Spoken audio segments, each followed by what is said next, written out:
Hello from Bias English class from China. Hi, my English name is Terry. I'm Annie. This is Basil. I'm Lisa. I'm Amy. Going here. I'm Ursula. And this is Zachary. Freedom and rules, and we don't see children use. Yeah!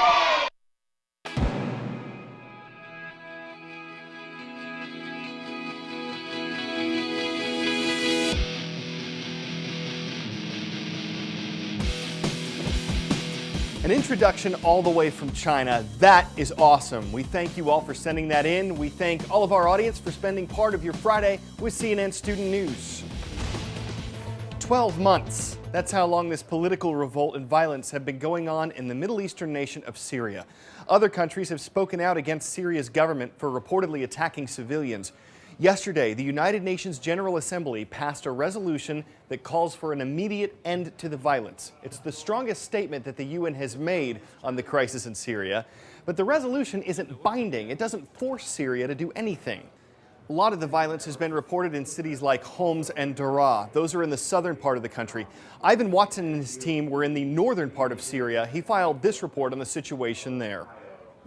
What is striking is at one point we saw a skyline of the largest city in the area, Idlib, and there you could see a Syrian government flag prominently flying in the heart of the city, and less than a kilometer away, a Syrian opposition flag of green, black, and white also flying in the heart of the city. It's very clear that government and opposition control, sometimes what's dividing these forces is just a matter of kilometers. And there have been cases, we've been told, within the last 24 hours of deadly artillery assaults hitting opposition-held villages and killing at least 2 residents of that village.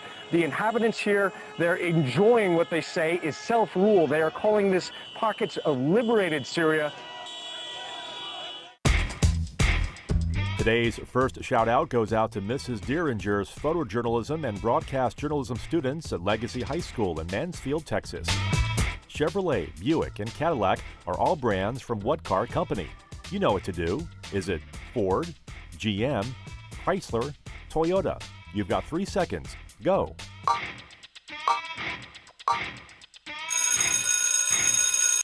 Those brands are all made by General Motors. That's your answer, and that's your shout-out. General Motors is celebrating some good company news this week. It announced that in 2011, it made its biggest annual profit in GM's history, $7.6 billion. It was 2 years ago that General Motors declared bankruptcy and needed a bailout from the U.S. government.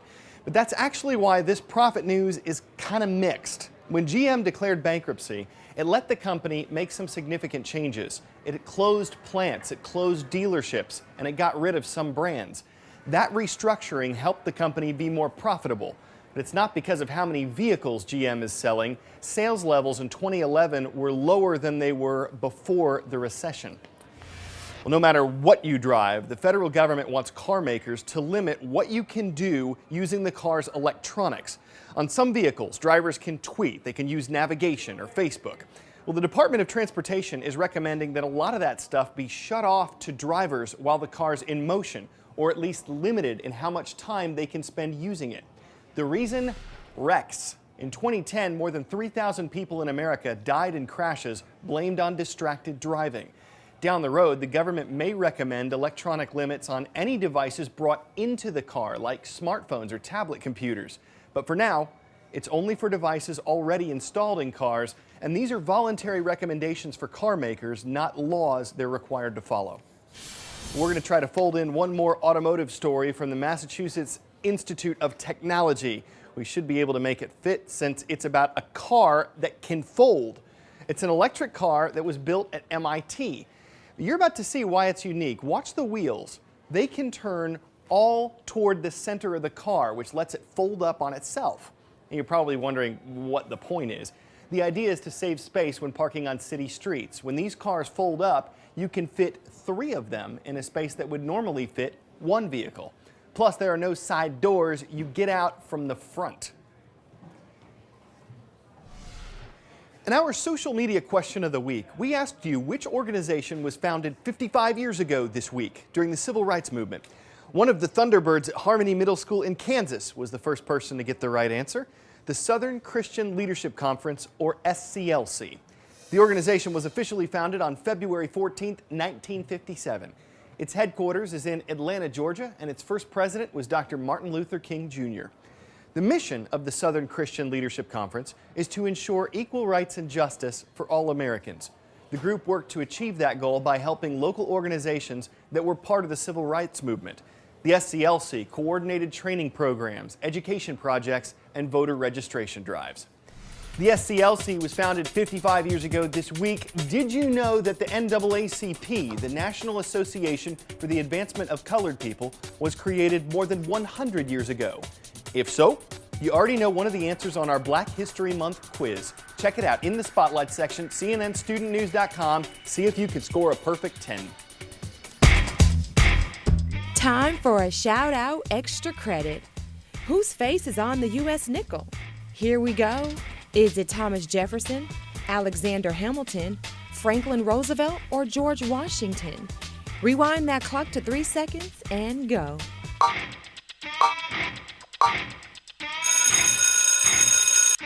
The 5-cent piece bears the face of America's third president, Thomas Jefferson. That's your answer, and that's your shout-out extra credit.